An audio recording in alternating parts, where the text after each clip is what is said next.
आज की कहानी का शीर्षक है मूर्ख साधु और ठग।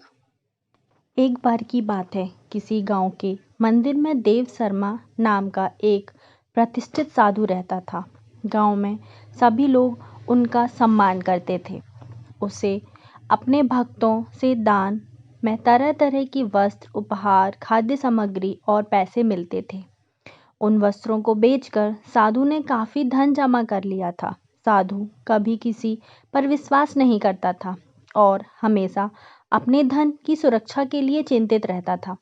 वह अपने धन को एक पोटली में रखता था और उसे अपने साथ लेकर ही चलता था। उसी गांव में एक ठग रहता था। बहुत दिनों से उसकी नज़र साधु के धन पर थी। ठग हमेशा साधु का पीछा किया करता था, लेकिन साधु उस गठरी को कभी अपने से अलग नहीं होने देता था। आखिरकार उस ठग ने एक छात्र का वेश धारण किया और उस साधु के पास गया। उसने साधु से मिन्नत की कि वह उसे अपने शिष्य बना ले, क्योंकि वह ज्ञान प्राप्त करना चाहता था। साधु तैयार हो गया और इस तरह से वह ठग साधु के साथ ही मंदिर में रहने लगा। ठग मंदिर की साफ सफाई से लेकर सभी कार्य करता था और ठग ने साधु की खूब सेवा की और जल्दी से उसका विश्वास पात्र बन गया। एक दिन साधु को पास के गांव में एक अनुष्ठान के लिए आमंत्रित किया गया।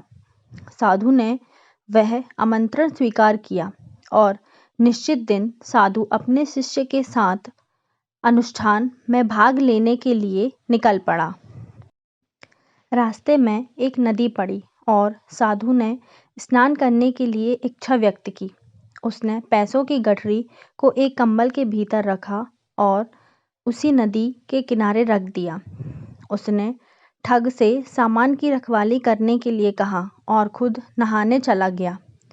ठग को तो कब से इसी पल का इंतजार था।